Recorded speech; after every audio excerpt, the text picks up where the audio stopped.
They're expecting you. You're a little late, so. Okay. Expecting you. You're a little late, so.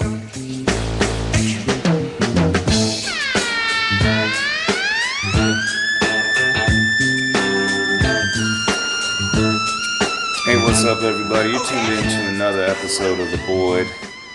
With me in studio is our Lavender, my friend from work, cool cat all around. And I've got special guest tonight, DJ-Lexx, my boy from high school, way back. I have not talked to this guy since 1996. 96. That's a long time ago. How you doing, man? I'm great, man. Thanks for having me. Dude, I'm really glad I have you on my show.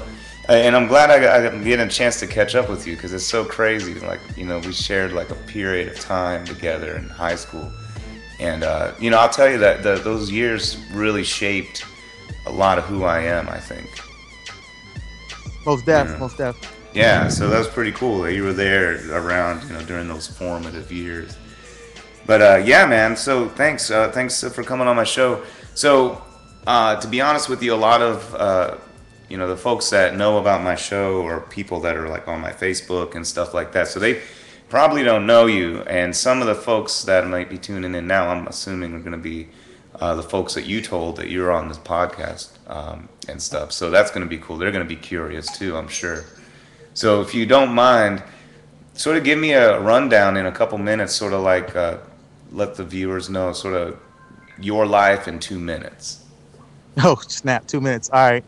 Well, I started DJing in 1993 in Japan. Had my first pair of Gemini turntables, got off the back of a Source ad. And from then it just took off. Met my mentor, Brian Jameson, hooked up with him, DJ Spin. And basically he showed me the ways of, you know, how to not just play music, but to control a crowd, to control a vibe, to not just, you know, rush through the process. You know, it's an art form. And when you're young, you know, you just want to play the track or play what you want to hear. Or, you know, you want to just basically, you know, make all your friends happy that are at the party or at the show or at whatever. So, you know, I had to learn that there's an art to this, and, you know, doing it now for 21 years, you know, I'm not saying I perfected it because I learn new stuff every day. You know, every time I spin another time, I learn a different technique, or if I watch somebody DJ, I pay attention or I listen and I'm like, oh, that was great how he did that. Then I try to go home and emulate it or give it my own twist. And after I left Japan, graduated there in 97, went to college, Arizona Western College, played football there for a year. That's actually where I met my wife, and then I moved to Tucson, Arizona in 1998, and I never left there until I joined the military in 2002. And that's the same year I got married. Then after that, moved to California when I was in the Air Force. I was a civil engineer, doing structures, building buildings, doing repairs, things like that. And when I did all that in 2002, about a year or so later, my daughter was born, and I decided that I didn't want to be a full-time soldier. I went Palace Chase and moved out to Texas. And basically this whole time period, I kind of stopped DJing. I just listened to music. I wasn't really DJing anymore because I was too busy working, trying to make a living, everything else. And shortly after my son was born in 2008, I really started getting that itch again, you know, to start spinning again. So I started just little by little, getting into it little at a time. And I started linking up with this gentleman I worked with at the time at a martial arts studio. He listened to what was called dubstep music and drum and bass and trap and EDM. And I never heard it before, really, because I was always a hip-hop head or, you know, top 40 type of guy. And went to my first show at this place called the Ivy Rooftop, and my mind was blown. It was like, whoa, hold up. You know, this is a whole other world of, like, music I've never even seen, where the DJ's the star. You know, it's all about the DJ. It's no more in the background or in the corner or, like, where people can't see you. No, you're front stage and everybody's facing you the whole time. So immediately I was blown away by the rhythms, by the beats, by the beat patterns, the drum patterns, the 808s and the hard bass hits. And I started doing it. Like a hip hop DJ, you don't think they're front and center at a hip hop show or something like that? Or do It you feel depends like on it's what different? kind of show it is. If it's a Yeah. battle, yeah. But if it's just you go to a hip hop club, sometimes you don't even see the DJ. Oh yeah, that's true. You know, sometimes you go into a club and you don't even see the DJ. It's like you hear the music, you hear the voice, but you don't really see him. If it's a EDM show or a dubstep or trap or whatever, I mean, I'm sure you've seen the festivals and everything Oh else. You yeah, know, right. Skrillex, you know, OK, Kennedy Jones. They're always front center, Or right there Dead where everybody Mouse can or see them, something like that. controlling the entire crowd or group. Or, you know, I've played a few festivals with like, you know, 500-600 people. I went one festival was like 1,000 kids and, you know, adults, and it's just interesting that they're in tune to every single beat you're playing, every single song you're playing. When the bass drops or when the pattern picks up and it's doing the breakdown, and right before it hits, it's like the crowd erupts. Right. And when the crowd erupts, it's just like, oh my god, you know. And that feeling you get when that happens, it's surreal. Like, you know, it's almost euphoric if you want to put it that way. Yeah. You know, Right. um, I know what you mean though, I think. You know, like when you're yeah, rocking a crowd, man, it's just it's when their heads are all nodding in cadence to what you're doing. There's something special about that. yeah. I mean, I when we were in high school, you know, you all were part of a group, the Phonetics. I was with the group, you know, FIP, Right. and we would do shows all over Japan. And you guys were the stars of the show. Even when I would DJ for you guys, I was still in the background. You That's know, I was true. still in the Yeah. back, or I was at the We give sound you booth or props wherever I needed though. to be to play the music. So even though they were, you know, you're jamming out to what I played and what I made, and that beat came from me, it's Right. still I was still in the background. You know, producers become more and more in the background, DJs became more in the background, but with EDM, you become the star. And what I like to do is I like to incorporate hip hop into my EDM shows. So I when I see. play music, that's like that first track you just played by Tropicillas, Dope Man. I try to emulate something like that. Throw samples of old Run DMC tracks, old Dr. Dre tracks, old Snoop Dogg tracks, or new music, you know, ASP Rocky or like, you know, Drake or Kendrick Sure. Lamar or whatever.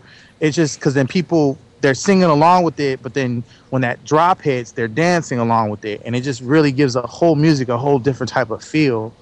And that really is the way I'm trying to take my DJing career in that direction, where I'm still staying real to what I started to, my roots, my hip hop roots, but yet still implementing this new technology and sound that's basically computer based. It's all MIDI mapped. It's all, you know, synths and drum patterns and everything. And when that's being done, it's just a whole different type of vibe and a whole type of different feeling.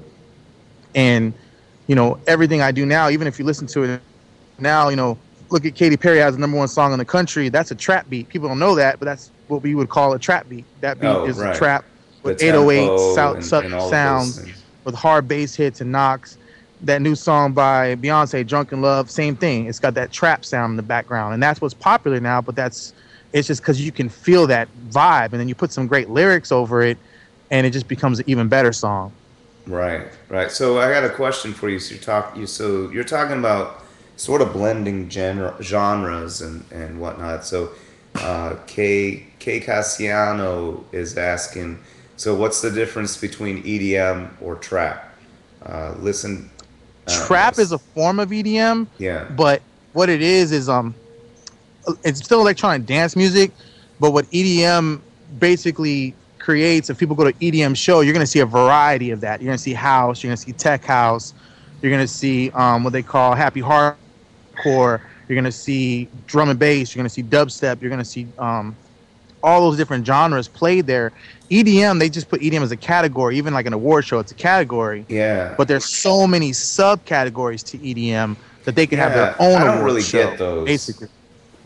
Yeah, like he's talking about Dead Mile and Avicii. All of that is EDM. Yeah.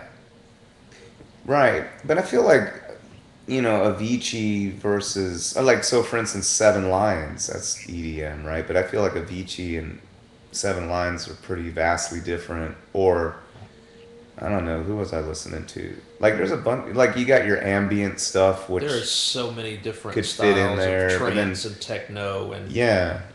yeah, it's insane. Well, I mean, I guess rock has all those subgenres, and jazz has it's a the bunch. I mean, same everything's thing. got subgenres. Right. But But, EDM, Yeah. just like I said, the reason I always say trap or dub is that's basically what I mostly play. Do I play house? Yeah, I do. But I play it to where what trap became was a sound that came out of house. When house music would build up and drop, it would drop into a trap break. So house music, high energy, energy, 128 BPMs, 130 BPMs, everybody's just going wild and crazy. And all of a sudden it would just drop down to 70 BPMs or Oh. 140 if you're doubling up the drum pattern. And when Mm-hmm. that would happen, DJs got smart and said people were really digging this sound. What if we made a whole song just with this sound? And that's what happened. And that's the same way dubstep came around. Everything came around. It's a subgenre of house or techno or any of that stuff.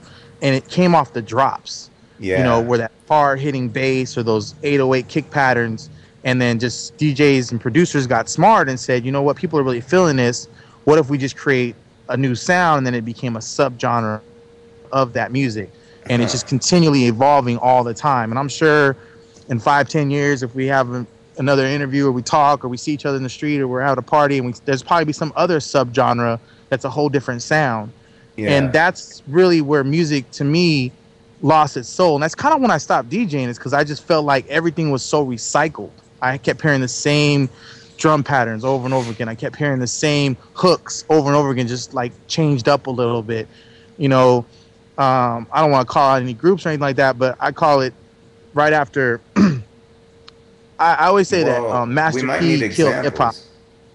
You think And Master Master P? P killed hip hop is because he saturated the market with so much recycled material that everybody felt they had to emulate that same type of sound. Well, I And so that heard southern stuff. style really became like the Laffy Taffies and all that stuff. Everything just sounded the same. Oh, It became about the hook, and like they really weren't saying anything. They were just kind of putting that, that what do you call that rhythm in your head from the hook. People can remember the hooks to save your life, but if you ask them to tell you the song, the lyrics from that song, they're like, I don't know. yeah, and I don't know what it means, and it's like disjointed, whatever. I and know. that's and Yeah. that's when I disconnected myself from it, because it just nobody was saying anything. It's not like when we grew up in the '90s with hip hop. Almost every hip hop artist from you had Souls of Mischief, Far Side, EPMD, Public Enemy, Dr. Dre, Snoop, um, Biggie, Tupac, whoever was out at that time, people in the club when that song would drop would be singing every single word of that song when it Right. dropped. Yeah. And they knew every song on the album. It didn't become about one or two hits off that album, you know, just like look at Soldier Boy. He came out with one or two songs and anybody can emulate this what it's about, but after that it just disappeared. It went away. Right. And that's, to me, hip hop's starting to get back to that now a little bit, but of course the underground will always be there, but it's just that sound right now. To me, that's why I'm just feeling the music more than the lyrics. And that's why when I play a show, I pick the best parts of these songs and I'm putting it over these beautiful rhythm patterns and these great bass drops that just basically really just stimulate your mind. Mm. So you mentioned using like some like pretty old school hip hop artists in some of these cases, like EPMD or something like that, and using those lyrics on these more modern beats. But and you also mentioned Drake and some other newer artists. Like, so how do you feel about the change within hip hop? Uh, I'm really embracing it now, where 5-10 years ago I wasn't. It was just like I just felt like it was the same stuff over and over again. If you mention somebody like Drake, I mean, he really just he can play, he can cater to any audience. He can have a song on a mixtape and it's gonna kill it. He can have a song for the clubs, it's gonna kill it. He can have a song for the ladies, and he's gonna kill it. So I don't really consider Drake a true necessarily hip hop artist. I consider him an artist. You know what I mean? That's what I would put him at, because he's Wow. basically somebody who really, I mean, is no different than somebody, he can sing a song or he could rhyme a song, or he could, I put him in the same category as I put like Ryan Leslie. Ryan Leslie came out as an R&B singer and now he does hip hop, but he does his own hooks, he makes his own beats, everything else. And, Wow. he really Yeah. emulates a true sound to what a musicianship would be. You know, that's why they call him the Black Mozart, because he does stuff like that. And that's really the category. If you had to put somebody with Drake, I'd put him, even Kanye, not so much the new album, but Kanye's old stuff, the same thing. You know, it's such a subgenre of hip hop that you really couldn't put it in a category. You know, like back in the day, you had hardcore, you had Southern, you had East Coast, you had Midwest. But somebody like Drake or like Kanye or Ryan Leslie, you can't really put them in a subgenre of hip hop because they can pretty much cater to all of it. And they've played in every single genre of hip hop. You know, even Kendrick Lamar now, I consider him same way. He's a great MC. And I think that, you know, he can make great music. But when he crossed over to mainstream is when he really started to like, you know, change up his style. You know, change up his swag on his music. You know, he had songs for the ladies, he had songs for the guys, he had songs for the streets. And when you have all that, it really puts you in a whole different category. So if you ask me about hip hop now, but I mean, I consider hip hop now people like Atmosphere, you know, and stuff like that, you know, and guys that are still keeping it underground to the streets, where eventually they'll probably cross over. When they cross over, it'll be the same exact thing. You know, I mean, I wouldn't necessarily put 2 Chainz or Free or any of those guys in that category, but guess what? You know, they're smart, they know what to do, and everything else. Yeah. What do you think about Lil Wayne? Oh man, Lil Wayne, I mean, he's the epitome of what a true MC is. I mean, that's just I can't put him in any other category, but as a true MC, I mean, he can rhyme over anything. He can make anything sound fresh, clean, everything. And I mean, for a while, you couldn't turn the channel without hearing him on any station. I know what I mean? But I feel like, God, you know, I feel like in the hip hop world, he's such a polarizing figure.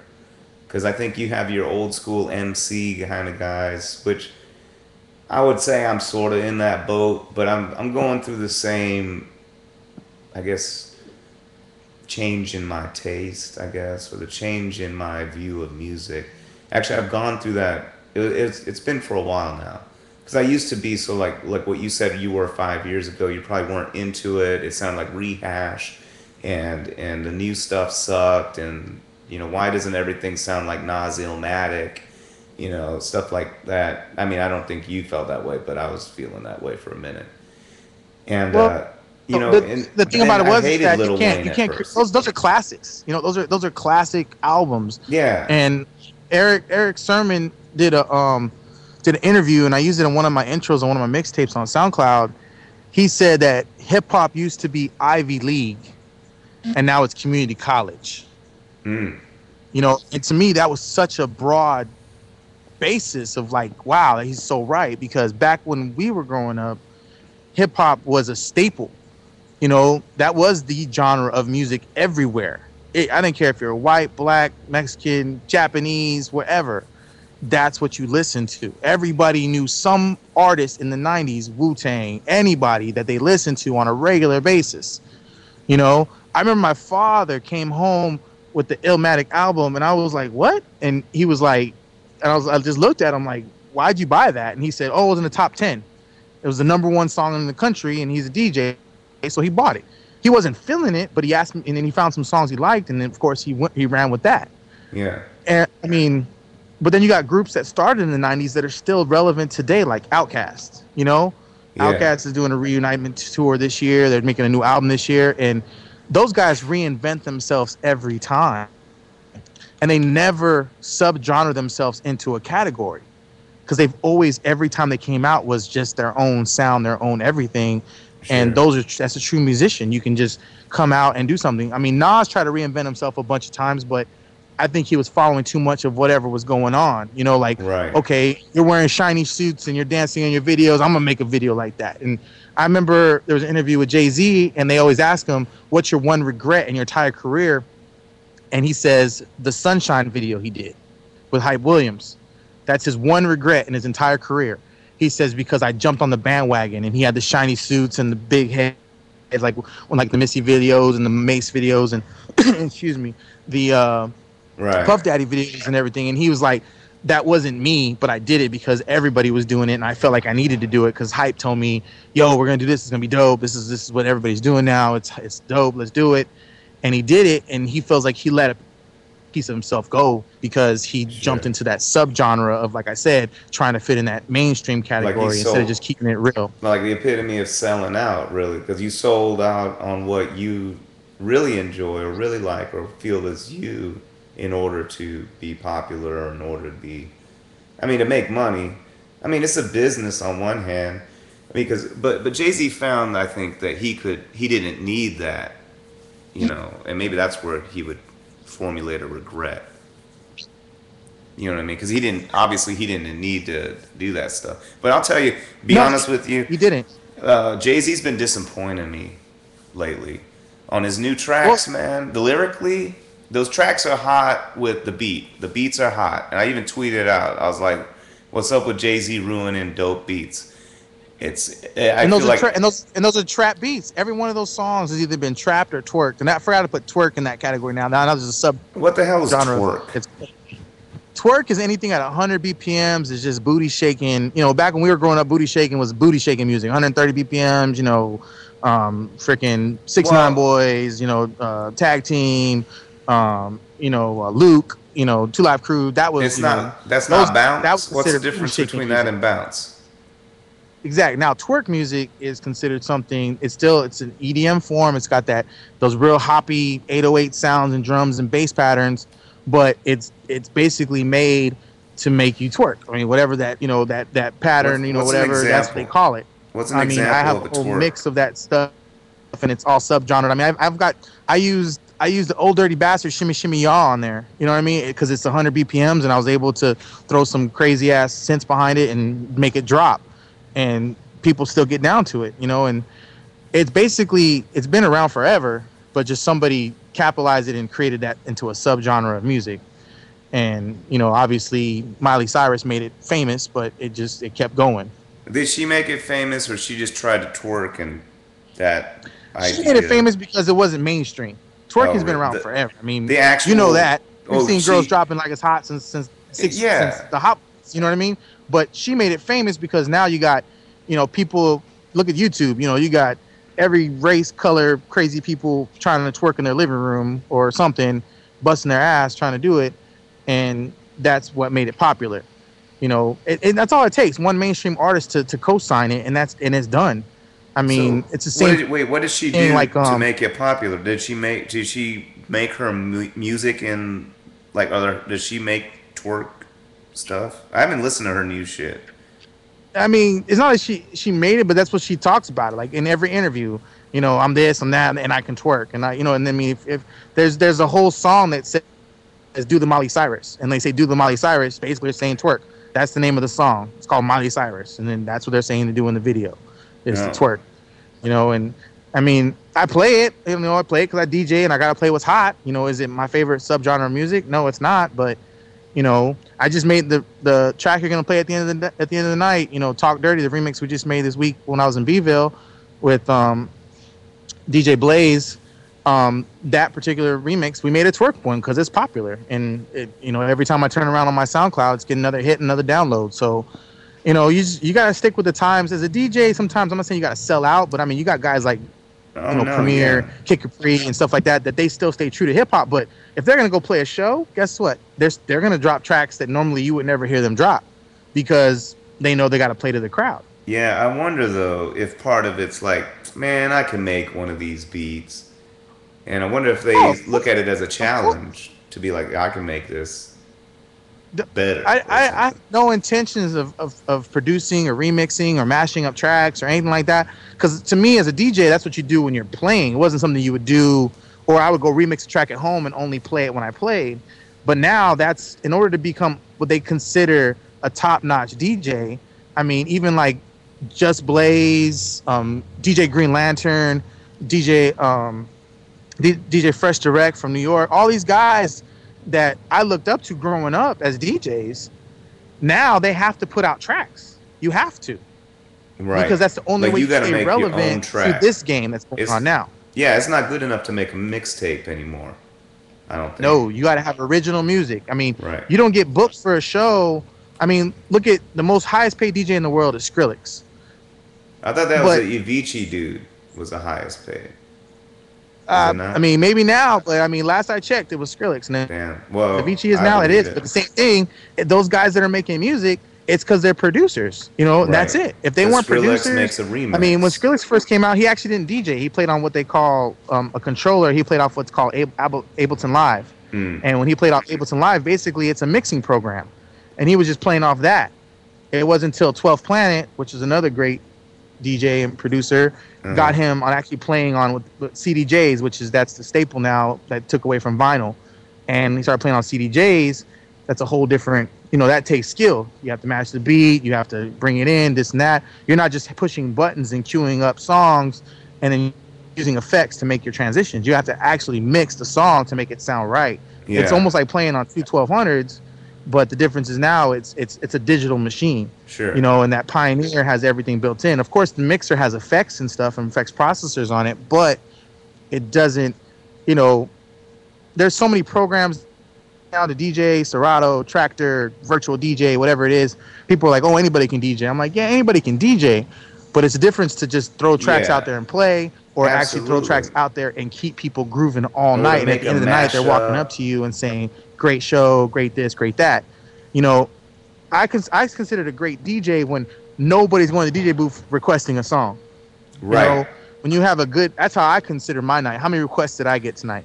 Yeah, but you're gonna always get that one or guy. two. But if you get no requests and everybody's jamming out all night, to me as a DJ, you did your job. Yeah, you mentioned that earlier about and I was going to ask you about that as a DJ. You got to control that crowd, and so like, what are you looking at when you look at that crowd? Do you look at demographics and stuff like that, or like, yeah, how's that work? Crowd control to me, it's a variety of things. It's something even to a set. A DJ can have a situation in a club where everybody's starting to maybe get a little too rowdy and you think the fight's gonna break out, and you can totally just change the move by throwing in a smooth track. You know what I mean? Just totally change the move, the whole club. So sometimes that happens. People just get rowdy like they're gonna fight. Excuse me? People get rowdy enough because of the music that they want to fight each other. Say you're at a club and you're playing nothing but I saw this happen. Say you're playing nothing but like real heavy down south music, and it's not really something the ladies dance to, but you got all the guys on the dance floor throwing their hands up, throwing their sets up, whatever, bumping into each other, acting crazy. Yeah. And the next thing you know, somebody gets in somebody, steps on somebody's shoes, and now everybody wants to fight. Yeah. Or you knock over somebody's drink, same thing. Right. So what I always say is, I'm like, you got to pay attention to the demographic of what's going on in the room. Same thing, you see everybody out there having a great time and they're really feeling it, but if you're working at a club, you got to get people to the bar. You got to get people to the bar. That's the only reason you're there, so the bar can make money. So if you got people dancing, because as a DJ, you can get in a groove and not even realize it. You had a killer set, you had a great night, but guess what? You never broke it down or slowed it down or changed it up at all, so nobody actually took that little break to go get a drink. Yeah, okay. So do you purposely create a lull in there? Yeah, you do a drop where maybe like an intro to another song, or you'll just change genres completely. You're playing hip hop and then you just take it up. Have you ever been to a club and all of a sudden they just start playing techno for no fucking reason? You're just like, what the hell just happened? Yeah, and it You're kills like, the whole crowd. They did it on purpose, huh? It's on purpose because you're grooving, and the next thing you know is like, oh man, this techno song just dropped. Let me go get a drink. Yeah. But then now people who are waiting for the techno music are gonna go run to the dance floor, and you just basically switched up the whole room. I see. Well, what if you don't have people at the bar? What if everybody's dancing? Would you kill it? Honestly, at some something point? like that. Drop a slow jam, man. Drop a slow jam. Because not everybody's gonna sit there and groove out to a slow jam. Right. You can get your couples out there, and then you're gonna lose about 50% of your dance floor. Because the other 50% either ain't got nobody to dance with, or most clubs are usually a 3-to-1 ratio, guys to females. But either way, you're doing it on purpose to help the establishment. Exactly. Wow, exactly. That's pretty cool dynamic to understand that that's happening. A club manager will come check you. A good club manager will come check you, like, hey, you're doing a great job, dog, but nobody's drinking. So right there, you need to change it up. Right at that moment, you got to change it up. Wow. Now I'm gonna pay extra attention. Yeah, I always thought it was like, damn man, this DJ sucks. It's like, and we all jamming and stuff. Some do it like intentionally, and some just do it. I mean, I can tell when it's supposed to be done. I can tell when it, I mean, if you just drop two hot ass tracks and everybody's dancing, on the third one, you're not gonna say, okay, two and out. You know what I mean? Yeah, You're gonna yeah. at least go 5 or 6, even up to 10 tracks, depending how fast you mix, to get people out there. And then once you hit that point, you're like, okay, now it's time for you to go out that way. But I've seen nights where it's early and you're playing music, you're playing nothing but great music, but guess what? They don't have enough liquid courage yet, so they're not trying to go out there and dance yet. Mm-hmm. So sometimes DJs, you have to remember, don't play all your good music early, because you play all your good music early, everybody just jammed out to it at the bar. And then when they jam out to it on the dance floor, a lot of times, sometimes they might say, oh, I already heard this. Let me go grab a drink real quick. Oh, yeah. There's so many different demographics on how that works. And, a good DJ can notice that. I mean, and there's a variety of DJs. You have your wedding DJ, you have your house party DJ, you have your club DJ, you have your mixtape DJ, and then you have what we call like your festival DJs, where you're a headliner and everybody's coming to see you. Like when I go to Phoenix next month, well, next week, I'll take that back. I'm gonna try to go catch Excision. Oh yeah. In Phoenix, and that's a show. I mean, he's got a spaceship, he's got laser lights, he's got this elaborate thing, and yeah, it's become when that crazy. happens, it's an experience. You know what I mean? It's not just a show; it's an experience, and places like that. That's why the tickets are $30, $40 to get in, because they know they got to pay the artist, and people is gonna be too jam packed. The bar is gonna make money, but it's gonna be too busy for them to be at the bar every 5 minutes, because the show is designed to keep you moving all night long. Right. Wow, that's crazy to get that insight, man. Yeah, because I imagine you do have a lot of different subsets within DJing and stuff like that. But with the fact that you are playing something that you have to almost guess what they want to hear. Well, you don't guess, because you can watch. Like, you watch people grooving. You know what I mean? And when people are lip singing, or they're moving their hands, or moving their hips, or kind of making their way to the dance floor, you're like, okay, they're feeling this groove right here. I'm going to keep it at this tempo for a little bit to see if I can get a few more, whatever. Or, I mean, Old Faithful, just like back when we were in high school, you drop the electric slide, or you drop the Tootsie Roll, or you drop the train, everybody's going to run to the dance floor. But a good DJ is going to get everybody on the dance floor on that one track. The problem is, people are always like, oh, when he dropped that track, everybody went crazy. Yeah, but what was the next track he played? Because if the next track you play is garbage, you just lost your entire crowd at that moment. Yeah. Like, that's the wobble. You drop the wobble, your dance floor is going to be packed at the wobble. Yeah. The minute the wobble's over, it's that next track that counts. Everybody's like, oh, the wobble, everybody was dancing. I'm like, yeah, but what happened after that? But I've been in a lot of clubs where that happens. They drop it, everybody's dancing, having a good time, and the next song comes on, and you just watch everybody just walk off the dance floor. Yeah. But then you don't want to burn up all your, all those types of those songs. You got the wobble, and then you got, whatever else. You don't want to screw that up, right? I mean, you don't want to use them all. You don't. There's strategic times you're going to play that, and usually it's at the peak of the night. You know what I mean? Like, if you're playing till 2 in the morning, you'll probably bust it out like around between 12:30ish, maybe 12:45, and then usually that last hour is your powerhouse set. If you're playing all night. But a lot of clubs now, even when I used to play in Japan, when I would play down on Bar Road or down in Roppongi, when I would go DJ, it's an hour or 2 hour set. So when you have your set, you're just gonna throw fire for an hour, because that's the transition period where people are gonna go drink is between DJs. When the other DJ's starting off his set to get into the next set, and so on and so forth. That's it. I mean, that's what these music festivals do. These music festivals have, 8 DJs, and they start like at 6 or 7, and they play till 2, 3, whatever o'clock in the morning it is. But usually between DJs is when everybody's like mingling or getting drinks, stuff like that, because that's usually where there's either a little bit of dead space when the MC's on the phone, on the microphone. He's like, okay, yeah, we're about to start this next DJ's coming up to the thing. And that's usually the mingle. Okay, run and grab your drinks at the bar. And usually they're buying 2 or 3 at a time, because they know they're not going to come back because the show's about to start. Wow. It's crazy you've been DJing that long, man. That's so crazy. All the way since Roppongi. And I really didn't think it was going to happen. I thought maybe I would just do it for myself, because that's what I did for a while. I was just I'd make mixes for myself, play in my car. I'd give them to people and stuff. And then, like I said, after my son was born, I started getting this itch. And then I was like, man, I gotta get back into this. And it wasn't until, like I said, if I never would have met, his name is Johnny Solis. He's another DJ side of me. I never met him and actually went to a show, I probably would have still been doing what I was doing. It took me to get that experience back. It's almost like, you're an MC. It's like you don't get inspired until you hear another great MC. When you hear a great MC, then it makes you want to go back and write a rhyme. You're like, oh man, I want to go write a rhyme. Or I want to go to this, or I want to go to that. That's true. And that doesn't happen until something inspires you. You didn't start rhyming because you woke up one day and said, I want to be a rapper. You started rhyming because you were listening to Nas, Mos Def, OC, whoever you listened to at the time, Killer Priest, Wu-Tang, ODB, Method Man, whoever you're listening to, you heard something and it made you say, ooh, let me go try to not emulate that or do something similar to that. Well, and that's what happens. I don't know. For me, I listen to a lot of those folk, but that's not what drew me to it. You know what did it? Giuseppe Catania. It was Giuseppe. Because I remember he was wearing a Far Side shirt, and it was the first day of school, and I just moved to Japan, and it was 10th grade.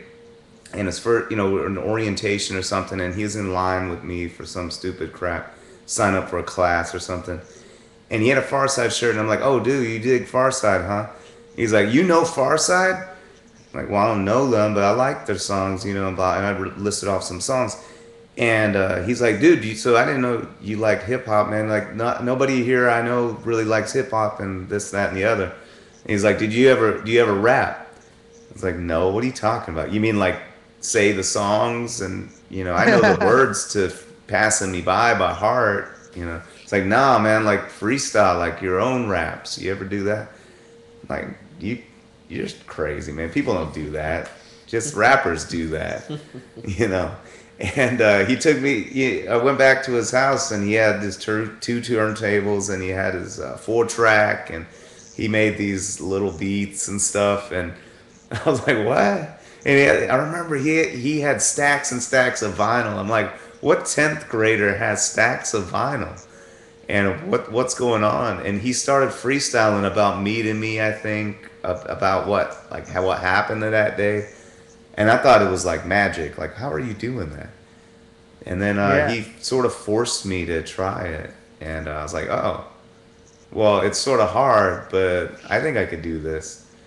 And then next thing you know, man, it wasn't that long, and then Phonetics was formed. And then from that point on, it was like I was rapping. Yeah.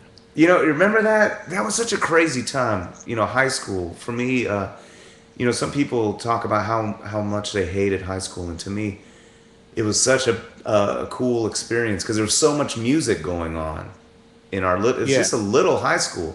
But there was grunge bands. I mean, this was in the 90s. Nirvana was still popular. Kurt Cobain was still alive. Pearl Jam, all of these things were coming out, Rage Against the Machine. And so you had those grunge bands like Matt Templeton and Billy Lang, and those guys were doing all that kind of stuff. And then you had Phonetics making our Dr. Seuss rhymes, trying to be like all intricate and stuff. And then you had like FIP and Dog Pound and Kill a Delp Squad. Remember all those guys? I remember all those groups. I mean, everybody has a different experience, and I mean, some people it's sports, some people it's, chasing girls, some people it's drama, some people it's listening, singing in the choir, whatever it is, cheerleading, whatever. They all have that experience, and I think that you and I were very blessed that when we grew up together, it was like I said, it was an epitome of when hip hop was relevant in the world. Right now, if you go to school, everybody's trying to be a DJ or a producer. All of them are, because any kid with a laptop can sit at home and get a program, Fruity Loops, Ableton, Massive, and they can sit around and they can try to make a beat, and try to make a remix, try to make this, try to make that, and that's what's relevant now. Nobody now is like, you don't ever hear kids now say, when I grow up, I want to be a rapper. When I grow up, I want to be in hip hop, or when I grow up, I want to be. You don't think so? They say it's either. Go ahead. You don't think so? it's not what it was when we were growing up. I mean, kids in the '90s, that's what everybody wanted to be, because Yeah. that was relevant to everything. Every rhyme was about Gucci suits and Armani and this and that and whatever, and and having a good time. It was always about a party. It was always about having fun. Of course you had your hardcore rappers and you had your gangster rappers and everything else talking about stuff. But what that created was a lot of wannabes, people who thought they were gangster, or people that thought they were this or thought they were that. Dude, And honestly, that's not relevant to this right. time. I mean, anybody now who's considered a gangster rapper, they're still making songs for the clubs. Right. Well, yeah, because they want to make money. But Exactly. yeah, honestly, I remember back in high school. I mean, that was sort of the flavor, like,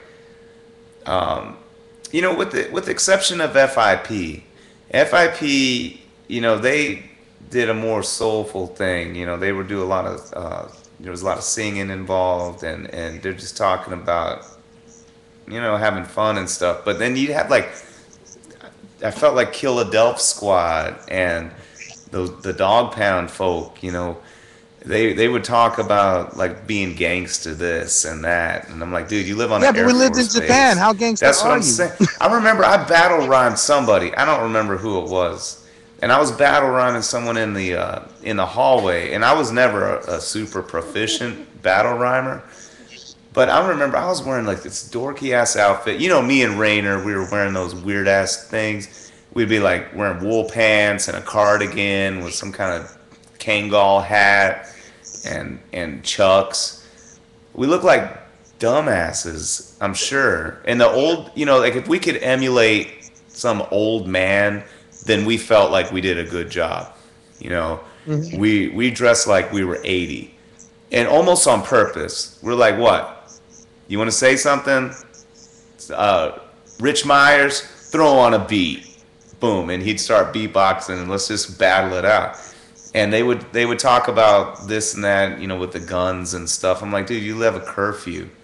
You're on an Air Force base. There's no guns on the whole island of Japan that you're allowed to have. So, whatever, And I think, in my perspective, I feel like a lot of those guys turned around to where they were. I feel like a lot of those guys were picking on us and making fun of us because we weren't acting like we were tough, but yet we were still rapping and stuff. Yeah. And I think in the end, a lot of those guys realized what was going on, and they sort of came to see where we were coming from. And I think it's no different than a DJ. Yeah. When you're a DJ, they think if you're not a battle DJ, you're not a real DJ. If you can't scratch, you're not a real DJ. Like you're not one of the can't scratch scratch, pickles or you're not a something. But there's so many aspects of DJing. I know guys that can scratch their butt off, but can't mix two records to save their life. I know guys that can beat juggle, do this, do that, and do all this crazy stuff on the turntables. But I've had them to play a party or something else, and they're lost. Because they're used to like just playing 10 or 20 tracks in like 3 or 4 minutes, and it's like, nah, man, we're playing for 5 hours. Right. It's not this is a whole night. This is an event. This is everybody. You're not just coming out here throwing down a couple hot ass tracks and doing a quick little killer show, and then you're done.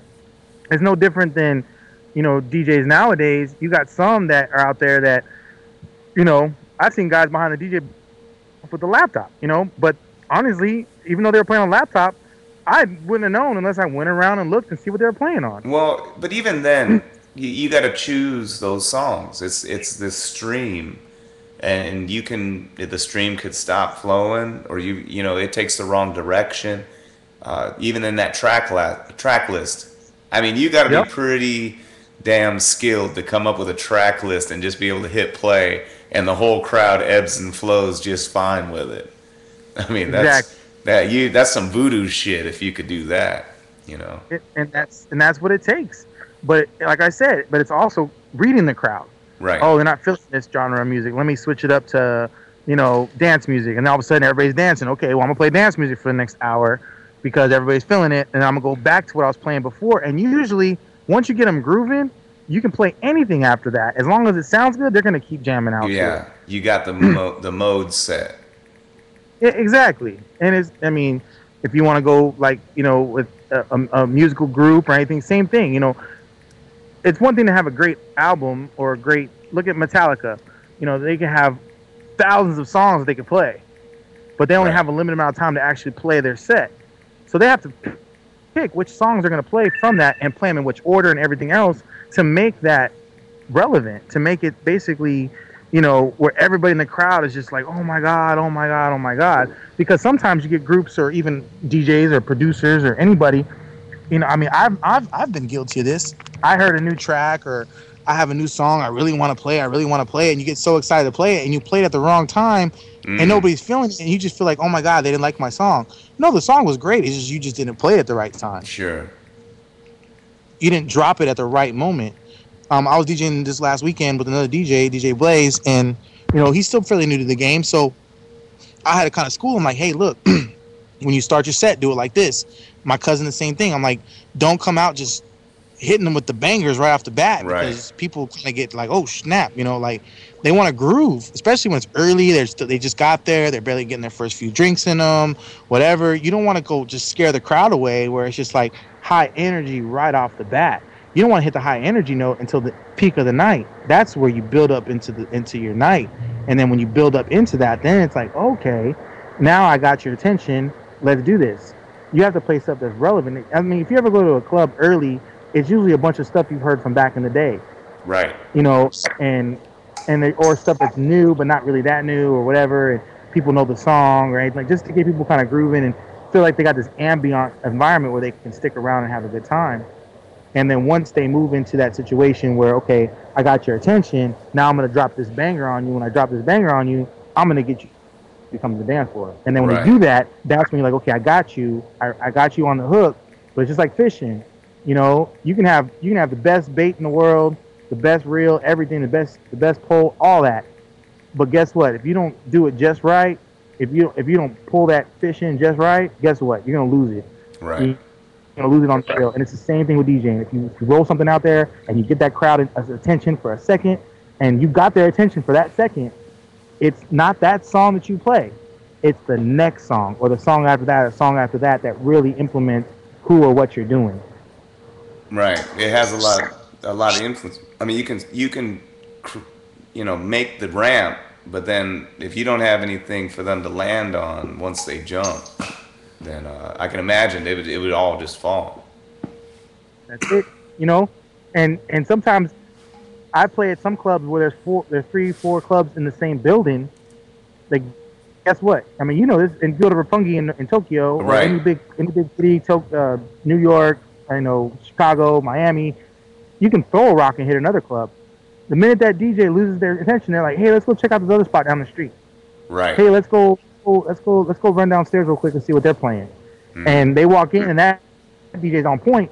Guess what? You just lost that crowd. Even if it's 4 or 5 people, you lost those people for the night because now they're in a new environment and they're loving what they're hearing. Mm-hmm. So, Right. I mean, I did that. I'd be on Bar Road and I'd be like, oh, you know what? I'm not feeling this club. Let's just go to the next one. Oh, Right. let's go to the next one. Yeah, I think we all do that. It's that one, and a lot of time it might be that one pivotal song that comes on. It's like you just start looking at your friends and like, what do you think? Should we go to this other place? Exactly. Yeah. Exactly. What time is it? Oh, it's this time. Okay. Yeah, if we leave right now, we can still we make can this go place there. Yeah. and still jam out till this time in the morning. Right. It's the same thing. It's the same thing with the album. You know, you make a great album. Maybe the first 2 or 3 songs really catch your attention, but then songs 4 through 12 are just garbage. Right. Now that album's horrible. Even though you bought that song because you really respect that artist, but guess what? He didn't. You know, you didn't just throw in that album and from start to finish, you're like, dang. You know, let me play that back again. You know, and that's the problem with music nowadays. Music nowadays, you buy an album. Well, nobody buys albums anymore. You download on iTunes or you go get a torrent or whatever it is you do to however you get your music, and you get that music, and guess what? It's not relevant anymore. It's like, you know, you might find 2 or 3 songs you like. Guess what? That's why iTunes and all the other places allow you just to download 1 or 2 tracks off the freaking album, because they know that if you go the other way, it ain't gonna work that way. Yeah. You know, it's just like nobody nowadays really just says, oh, such and such dropped the album, I'm gonna go get that. Yeah, No, I it's sort like of. I heard the song. I'm gonna go get this one song I heard off the internet. This one song. I'm gonna go to YouTube and listen to this one video. That's it. But I And think that's and how we that's consume really it, what though. the difference Now, is in music nowadays. I think how many. Think of how many times you really go back to a song you were listening to a year ago. Right I now, not think, that many. Not, I mean, I do yeah, because I DJ, but no, there's not too many artists that I'll that go you back just and listen to their whole driving. album anymore. Yeah, or I mean, not even a whole album. Maybe the song is like real hot to you and is in heavy rotation for you. You know, I think that's how we Well, look, consume things now. I don't consume it per an entire today on Fa- artist at a time. today on Facebook, and this is a perfect moment. I I was listening to Tears for Fears this morning, in More Than Words, and I posted it. And everybody's like, "Oh, I remember this song. I like it." Blah blah whatever. But then somebody posted the Frankie J version and tagged me in it and said, "This is the better version." And I was like, "No, it's not. One, he remade somebody's song, so therefore it's not a better version. He just did somebody else's version at the time, and everybody was digging it because they knew who he was. There's probably kids to this day that don't realize that Frankie J didn't make that song." But I said that song was made 20 years ago. More Than Words was. In 20 years, are people going to be saying, "Remember that Frankie J song"? No, they're going to go back 40 years and said, "Remember that Tears for Fears song." That's what they're going to say. You That's don't the think difference you don't think in someone music. can cover a song better than the original artist? Some people can, don't get me wrong, but if the original song was that much of a hit and was that relevant to the time, Yeah.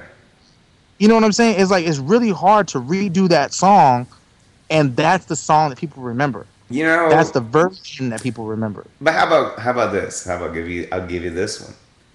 Casey and Oh God. JoJo with Lately. Mm-hmm. Stevie Wonder, good job. You know, but I don't know. I think I remember the Casey JoJo version, and that was And a live that's is MTV relevant to your Unplugged. time, right?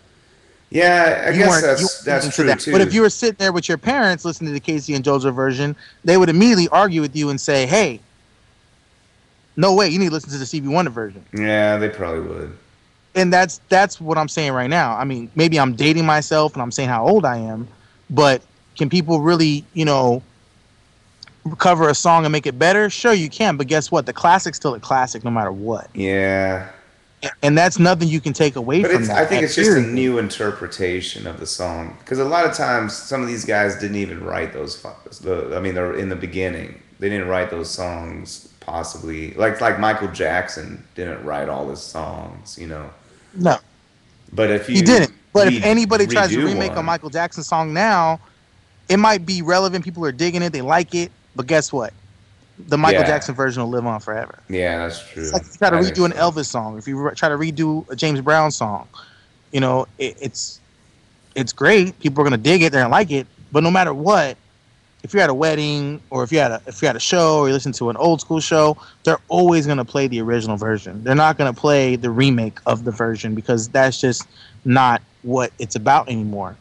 I mean, Yeah, with music nowadays, people are always so big to like sample something from back in the day or take this or take that from back in the day. And I mean, Puffy was notorious for this in the 90s. How oh many of yeah, those songs, and Master P was notorious for that in the 90s, just recycling old beats. But people who really appreciate music are going to go back and listen to that. You know what I'm saying? It's like that's just what it is. And people who really truly understand music, that's what they're going to do. they're Now, gonna people go who back to the just original. exactly. I mean, Yeah, you know, everybody's different. Everybody's this. Everybody's that. But I mean, in the movie Barbershop, the guy says, "Can we please teach our kids something other than the Chronic album?" Well, if you listen to the Chronic album, there's probably 15 classical songs that their kids never knew, but those are the songs you should be telling your kids about. You know what I mean? mm, In my house on Sundays, that's all we listened to was old school. My dad was, he's from the island, so we listened to salsa music, everything.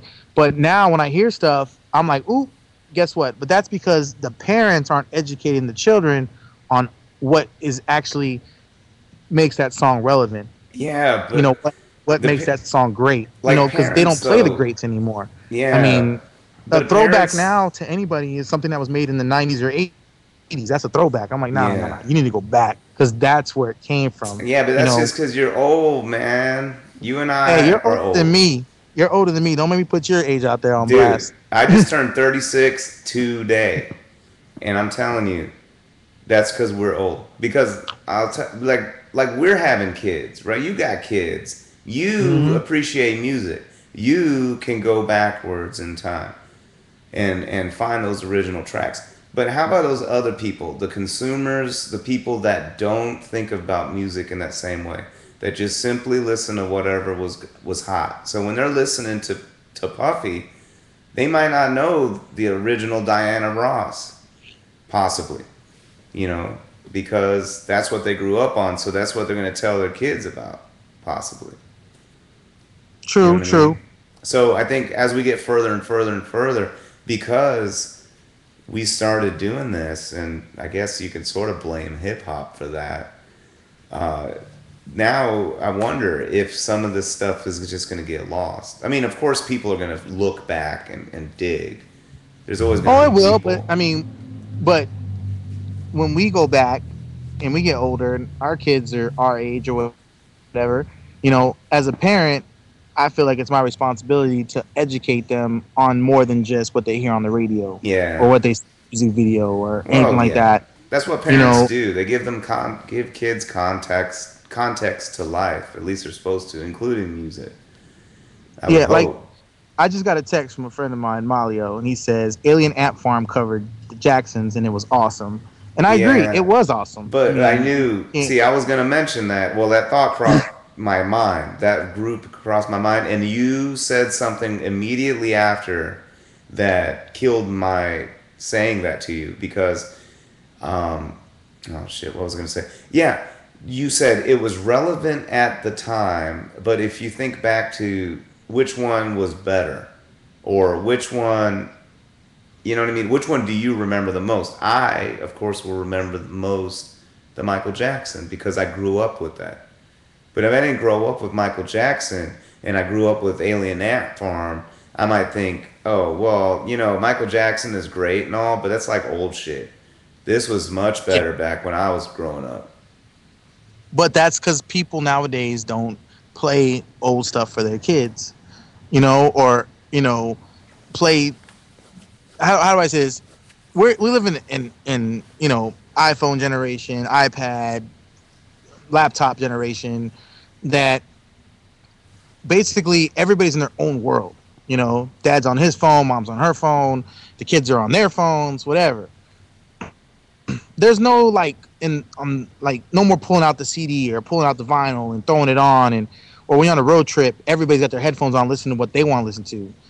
You know, Yeah. when I went on a road trip, it was what my Yeah, you father played. had to listen That to was it. what Pops was And playing. That was it. exactly, my father-in-law notorious for this. Like he listens to oldies. You get in his car, oldies, boom, done. It's like that's my station. That was on. That's what we'll listen to. And you know, parents nowadays, some are making their kids relevant to that stuff, but it's always now it's, oh, what do you want to hear, or what do you want, or what do you want this, or what do you want that. Yeah. Everybody now caters to their children, where nobody's actually saying, oh, wait, hold up, this is what we're going to do, this is how we're going to do it. And So that's the what's difference between guiding? we grew up and kids growing up nowadays, is nobody's really educating these kids on what's relevant to their musical ear, because all they hear is what's on the radio, what's on Uh, YouTube, or what their friend sent them on the email. That's it. so so You that's know, what you think is driving that, and that's what's really what's influencing their taste. Then the of kids. course. Yeah. I mean, Okay. it, nobody. My kids the other day, not the other day, I shouldn't say this, but like a few months back, um, we watched what movie did we watch? I think we watched Goonies. We Mm. watched Goonies, and then Hmm. after that, my kid loved it. So I downloaded like all these '80s movies for my daughter, like all these '80s movies. Yeah. Uh oh. Did we lose him? Oh man. Well, hopefully we didn't Five, and lose. that's his favorite Oh, movies. there you You go. you We know, missed you there, but you downloaded a bunch of '80s movies for your daughter. download a bunch of. Oh, dude, you're real choppy. Having some technical difficulties. Hopefully, he comes back in here pretty soon. Did you run into this kind of stuff, Art? What's that? Like trying to give your kids context around like what they're hearing now. I did. Not so much of a trouble, but I showed them videos. They're on YouTube. Can you hear me now? Can you hear me now? Oh yeah, yeah, you're coming in now. All right. Well, I downloaded a bunch of 80s movies from my daughter, and it went from like, Goonies, Ghostbusters, Harry and the Hendersons, Beetlejuice, Monster Under My Bed, all these movies that, you and I grew up on. Mm-hmm. And my son's favorite movie is Beetlejuice and Harry and the Hendersons. Wow. But he never would have seen those movies if I didn't open up his eyes to those movies. You know what I'm saying? Sure. And it's the same thing nowadays. It's like parents don't educate their kids about their past because they expect the internet to do it or they expect the school to do it. I remember us growing up and going to high school in Japan, and our teachers educated us not just on history, but they would go back and back and back and make it relevant so you really understood where this really originated. But nowadays, they're just teaching them about a test. What's going to be on the test? That's the age we live in. Mm-hmm. We live in an age where if it's not on Wikipedia or it's not on Facebook or it's not on Twitter, it's not relevant to the time. You know what I mean? Right. Yeah, I mean, I don't know. That's pretty crazy. I think while we were having some audio issues there for a minute, or we lost connection with you, I was asking Art if he ran into the same thing. What were you saying, Art, about? I didn't have too much trouble with both of my kids. I just kind of opened their eyes to some of the same groups that I listened to back in the day. Like who? The Fat Boys, Big Daddy Kane, and all of them showed them videos of it. My son's into hip hop like I am, and oh, really? So he sat there and it kind of opened his eyes on things that he used to listen to back then. That's pretty cool. Oh, by the way, Lex, thanks for letting the cat out of the bag about my MC, and you should have seen Art's face when he heard that. See, people at work don't really know about that, about me. Well, now they do. Now it's out there. Right? But my friend just texted me and he said that if we don't educate these kids on the classics, there can't be any more great remakes. Yeah, right. That's what it is, man. Whatever. Some producer will find it, and if the kid knows how to sing, they'll get connected. That's how things seem to be anyway nowadays. But I mean, look at Bruno Mars this weekend. I mean, that show was phenomenal, but people don't realize half of that stuff was either Prince, James Brown, or The Time. That's what his show was all. You know what I mean? Mm-hmm. And that's it. Like. And then he brought that old school element by bringing Red Hot Chili Peppers onto the stage. So now kids that didn't know who Red Hot Chili Peppers were, who only knew who Bruno Mars was, I guarantee they went home and they were like, "Who's Red Hot Chili Peppers?" Right. Let me go look this up right now. And that's just, I mean, that's just what you got to do. I mean, everything. I mean, look at basketball, look at football, look at anything. I mean, if you don't look back, you're never going to look forward, and that's really what it's all about. Everybody right now, they've got to look back to look forward, and you don't have to go backwards, but you got to see where you came from to see where you're going. And that's how I feel music is. That's how I feel life is, and that's just relevant to everything. And I mean, my father grew up listening to music from the Caribbean. I grew up on Bob Marley, the Wailers, Buju Banton, all those guys back in the day, Shabba Ranks, everybody. But now when I hear music nowadays, even in the reggae sense, it's like they do so many recycled, music. But the only way you're going to recycle music is if people actually have listened to it. Is there going to be great remix? Yeah, but it'll never be the classic, ever. Yeah. I mean, this is bottom line. Now, I'm going to take that back about what I said earlier, but the one remake I could probably say that killed it was Whitney Houston when she remade Dolly. Are you outside? Parton song. That right there, okay, I can't knock that. Is that a bunch of airplanes flying around for you? Nah, bro, I'm right here inside. There's no airplanes. Oh, okay. Yeah, so I was thinking about that, the Dolly Parton, but again, you brought up like the relevance to you in that time because I remember thinking about Whitney Houston singing "I Will Always Love You," and I remember my dad always talking about how much the Dolly Parton was so much better than Whitney Houston, even though Whitney Houston's good. Don't get me wrong, It's good, but it's you have to good, look at the but it's numbers not too. Dolly You have to look at the Parton. numbers. Who Right. killed it? On the sound chart, on the sound charts.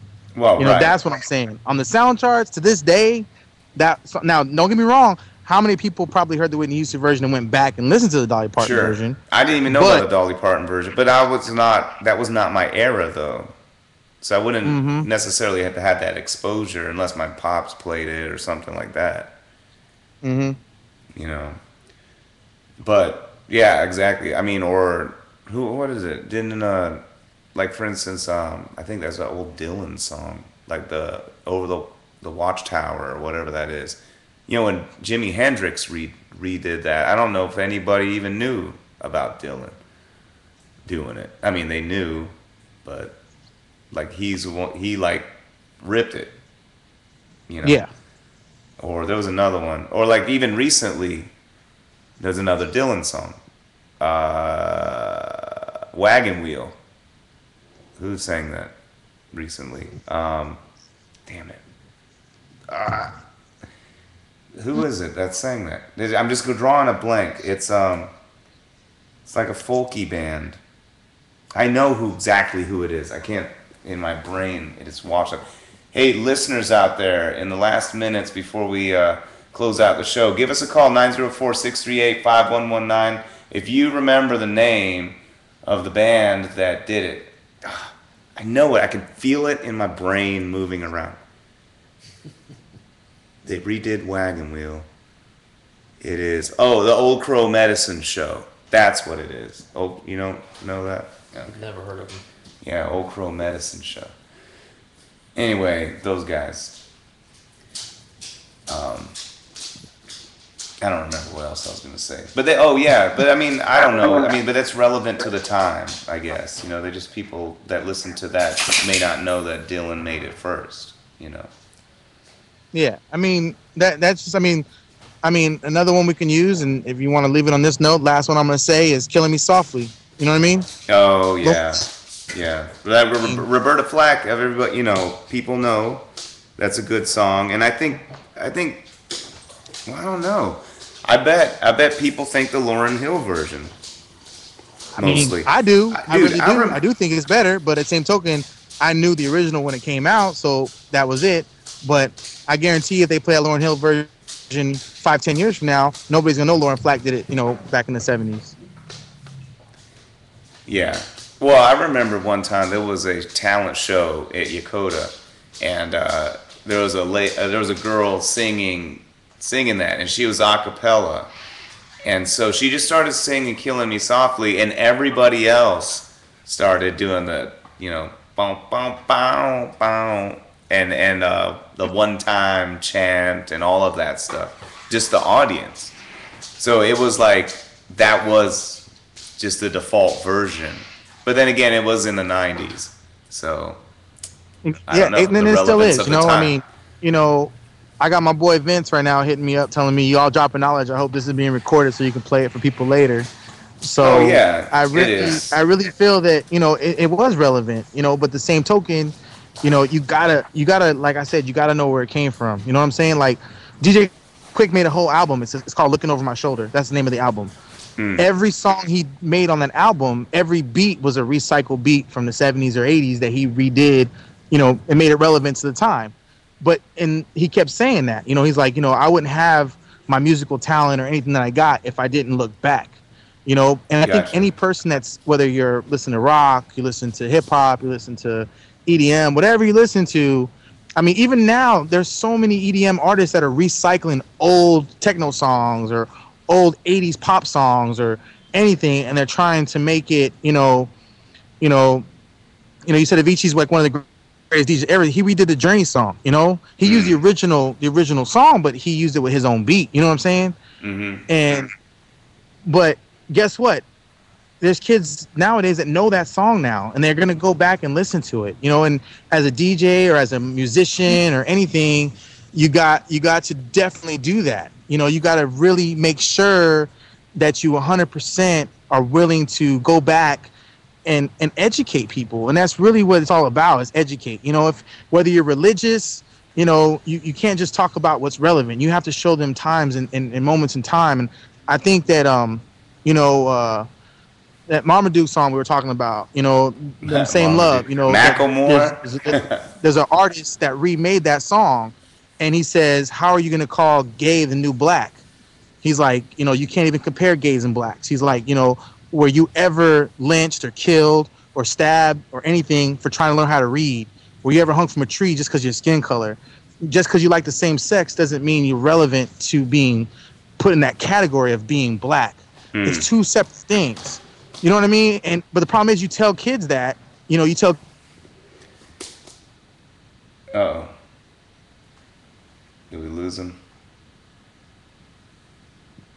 Oh. Well, hopefully he can come back on in a second. But I think that's about it for the night. If he calls me back, then we can get him back on. I'd really hate to close it out without him on. Oh, here he is. And not be relevant to what you're saying. It came back. Hello? You got me? Lex. Can you hear me? Hold on a second. Hold on. Things are crazy. All right. Lost you for a second. But you got me? Yeah.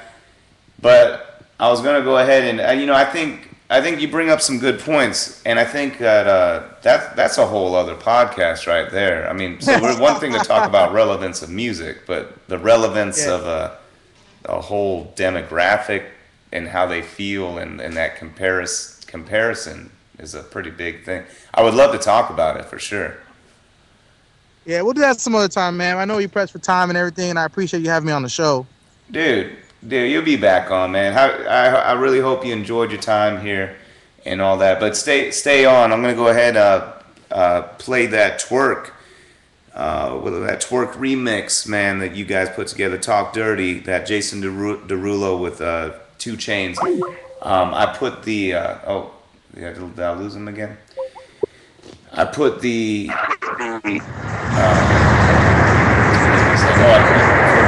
what was that? There, I put the track links on the chat stream for the podcast, so check them out, and I'll leave you with that. And so this is again the Talk Dirty Blaze and Lex Twerk remix.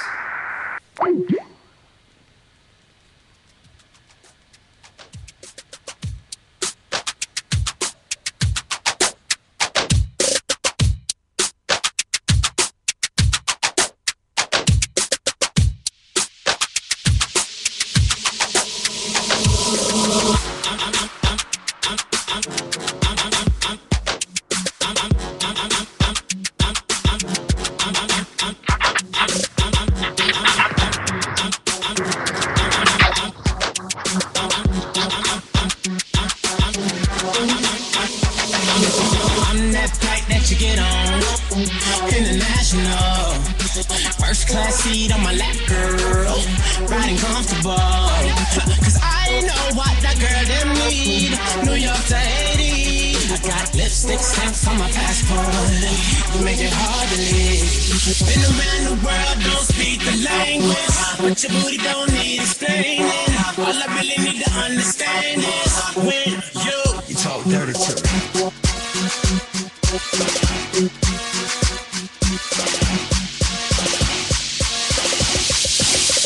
Talk dirty to me.